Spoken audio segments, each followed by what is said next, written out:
Hey y'all, what's up?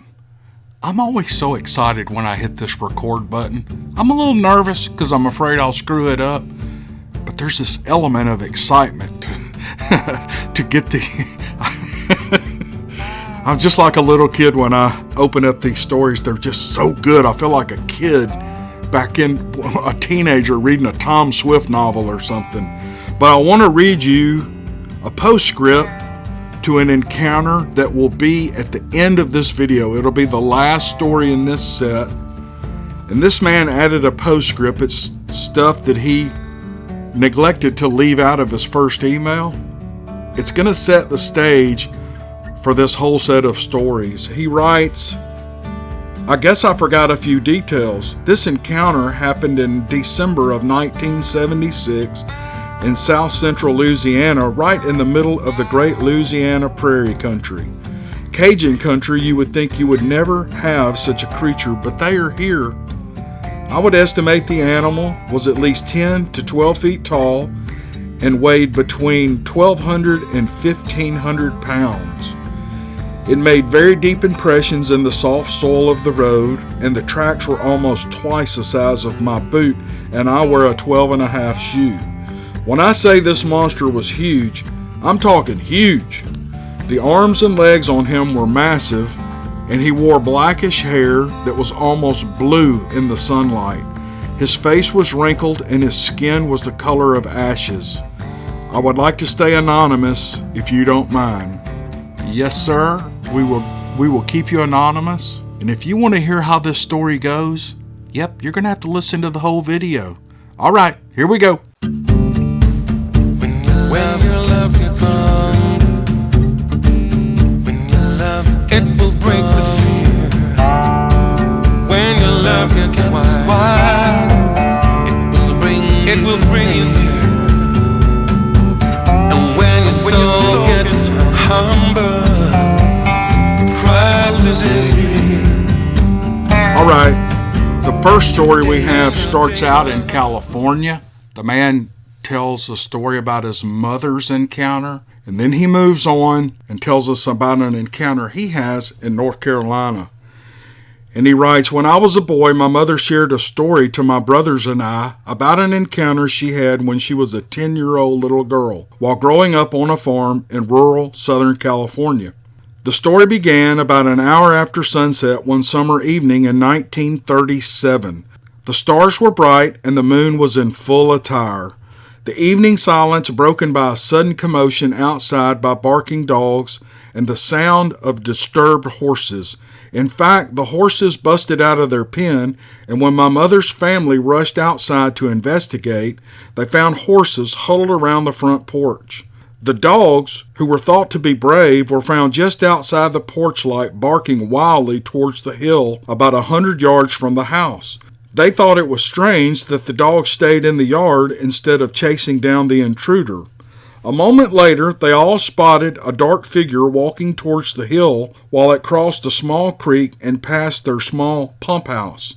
This creature was walking upright like a man, only it didn't walk with the same gait as a normal human would. It seemed to almost float or glide. When it passed the pump house, they saw that it was more than a foot taller than the pump house. My mother's oldest brother then raised his shotgun and fired in that direction. The shot could be clearly heard as it slapped the side of the pump house. They all lost sight of the creature and the dogs began to calm down. The next morning, they went to the pump house hoping to find some tracks, and they found several. My mother said they looked as human barefoot prints, only much longer, nearly twice the length of my uncle's shoe. They never saw it again, and it remained a family secret until my mother decided to share her story with my brothers and myself 40 years later. One could say that I would be presupposed to the existence of Bigfoot, or that I might mistake a future scare or encounter as a real Bigfoot sighting sometime later. I guess that's possible, but nothing could have prepared me for what I encountered in 2002. I was in the northeastern corner of North Carolina the day before Thanksgiving visiting a friend. I have tried long and hard to find this area many times on Google Earth with no success. There isn't a straight road in the whole of Wilkes County, so my normal, reliable sense of direction nearly failed me. My last memory of a road name was Highway 421, and another road that was just a number. Maybe someone knows of this area and could possibly help me find it. Anyhow, while visiting, I set out for a casual stroll to take in some of this beautiful country. There was an old church to my south with a huge cemetery behind it, featuring graves from the 1800s and beyond to present time. More than 300 burials. I took the road north and walked down to an old wooden bridge that crossed the creek that snaked alongside the road. I thought the bridge would be private because the dirt lane on the other side led down to someone's house.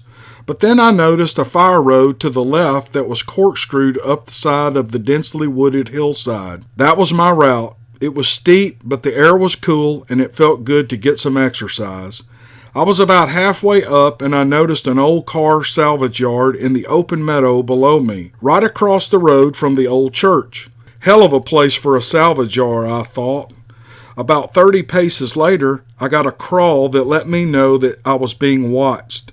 I figured some old boy was looking at me from over at the salvage yard, but I couldn't spot a soul. So I took 2 more steps up the hill and heard something sprint across the top of that hill away from my location. But it was not the gentle prance like that of a deer. Rather, these steps were deliberate and heavy and lightning fast. Then there was a sound of the breaking of a large branch or a small tree. It then got deathly quiet for a few moments. I cautiously took 2 more steps. Then I could hear faint, calculated steps back around the crest of the hilltop back in my direction.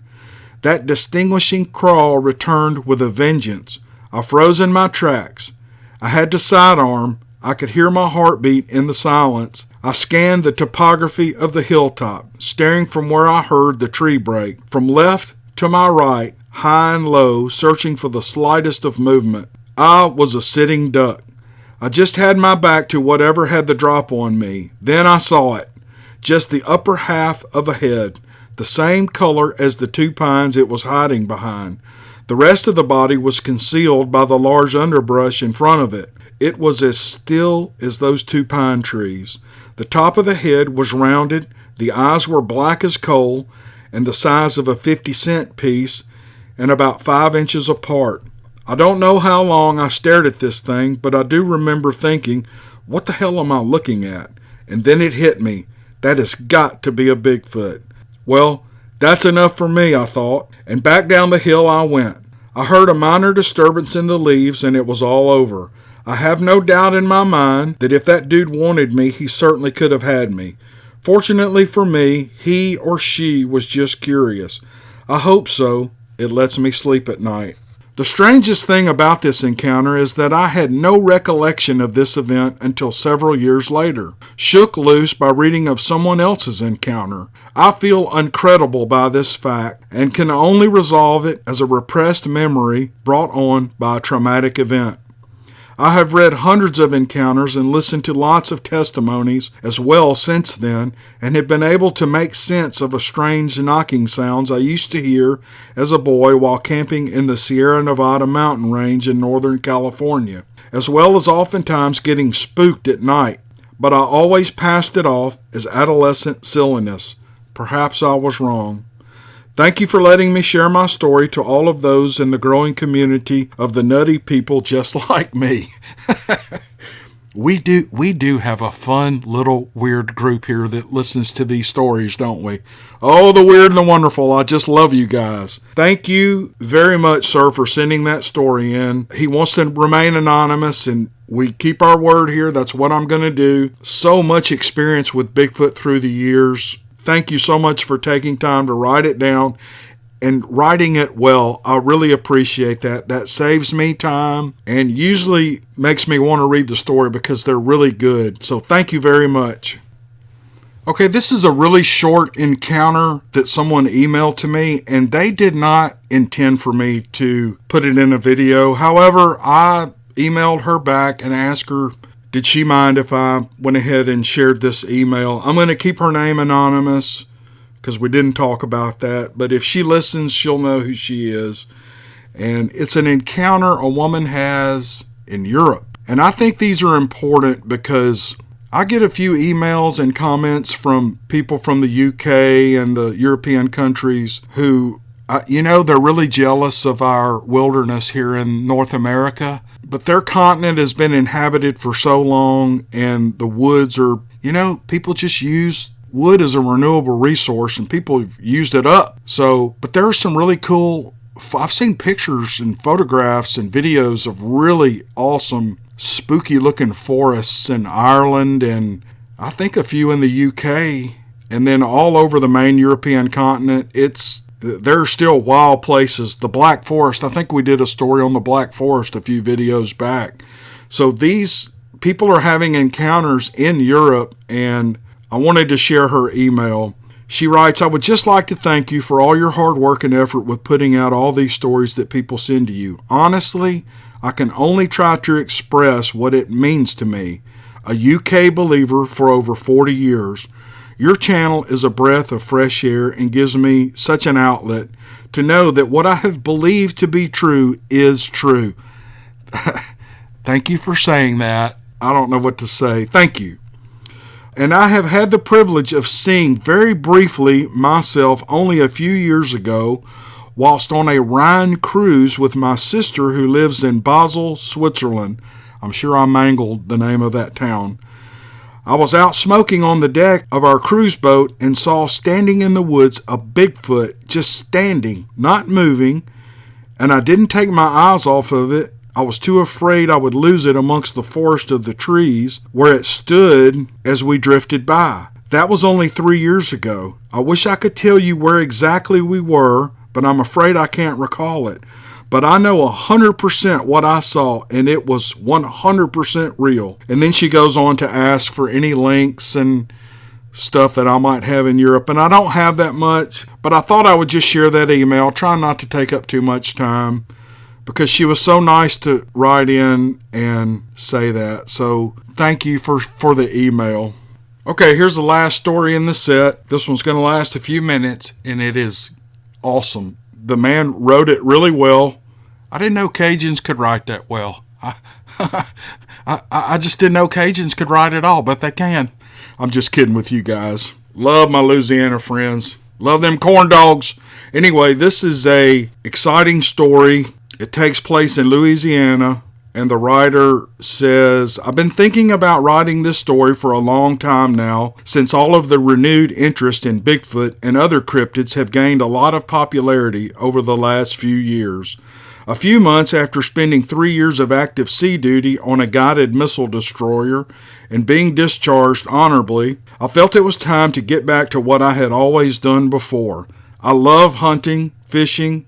I love hunting more. And it was the second or third day of open deer season in our area. I wasn't going to miss another hunting season after 3 years of smelling the salt air. I had set up a climbing stand about 3 miles into the woods, around 150 yards from a large bayou, and I was walking and stalking as I moved towards my stand. I was keeping my eyes on the ground at least half the time as I moved slowly and quietly along an old logging road. As I came around a long bend in the road, I looked up and immediately froze for a couple of seconds. Standing about 25 to 30 feet from me, just to my right at about 1 o'clock, was a creature that was 9 to 10 feet tall. Really having nowhere to go except backwards, I took one step back, and as my right foot touched the ground again, the animal knew I was there, and it twirled around like a giant ballet dancer to face me, and its expression was about like mine. He stopped straight on, looking at me in disbelief and in utter surprise. Its eyes were wide open, and I could just make out a little of the whites of its eyes all the way around the eyes. It had eyes so dark brown they looked completely black. As soon as he came to his stop, he was in a slightly crouched position with its knees slightly bent. I'm not sure if that's its normal standing position or not. Now, I'm not sure whether I was in a state of shock or if I had become almost immobilized by fear. I truly was shocked to see this monster, and I'm sure I was scared, but the thought process my mind was going through was so fast, and my decisions were made in an instant, as to what I knew was going to happen. I hoped that it would turn and run away and let me get away from it. I knew right then and there that it had 2 moves to make, and that had made up my mind to what I was going to do. It did not turn to run, but it started to bend its knees as I had envisioned in one of the choices it had, and as it started to move, its head tucked in a little bit, and it made a low, moaning sound as it moved. I knew I only had this one chance to live. As it moved to crouch and spring, my AK-47 was already in my hands and the safety was off. I leveled the barrel to its chest and sprayed him right in the middle of its upper chest with 3 shots of full metal jacket military ball ammo from Yugoslavia. I watched as it was in slow motion as those 3 shots made a small triangle about 1 to 1.5 inches in group, and the blood was shooting out of its chest as it fell straight toward me with both arms raised over its head and face first into the moist dirt. The creature did not actually stop moving except for that split second when it planted its face in the dirt. As it fell toward me, I was stepping backwards and stepping about 5 steps as it fell. When it hit the ground, its huge, hairy hands were only about 5 or 6 feet away from me. I moved another 5 or 6 steps backwards, and as I did, I raised my rifle to my shoulder. The creature pushed itself up to a kneeling position with its hands on the ground just slightly in front of its legs and started to get up again. As it started to rise, I shot it twice in the mouth, once right under its chin, into its throat, and then my next shot hit it right in the same area of its chest. I continued to slowly, carefully step away from it as it fell again, this time in a fetal position on its left side. The animal still did not stop moving, and it rolled out almost flat on its stomach and had its hands and knees on the ground, but facing to my left this time, and got quickly on all 4s and made a leap from the ground that covered at least 25 feet and landed on all 4s in a full-on run, just like a deer runs when frightened. I was still following it with my bead and shot it twice again right below its left armpit. I saw it fall again, and it was soon up and running at full speed again, this time trying to get away from me. I did not hesitate, however, and ran back to my truck, which was already unlocked with the keys in the ignition. I have never driven so fast out of a little 1-mile limestone road in my life. I had no way in hell to know that I would have such an experience, and to this day I thank the Lord that I was able to keep my senses together enough to come out of that alive. This squatch was massive, and we were standing on the same level ground. I did eventually go back and get my stand out of there, but not by myself. I went with my best friend, and we went fully armed. We had no encounters, though. My friend was skeptical and thought I was going to pull some kind of prank on him. When we were going into the area and came to the place where I put the first 7 rounds into it, you could see 2 huge pools of black blood on the ground where it had went down the first 2 times. There was also a stream of blood that followed where it ran into the woods. We did not go to look for the area that it fell in the woods while running. If I would have had a choice of whether to try to kill this creature or not, I don't think I would have fired the first round. It was for sure about to attack me because I could see what its intent was before it had a chance to do it.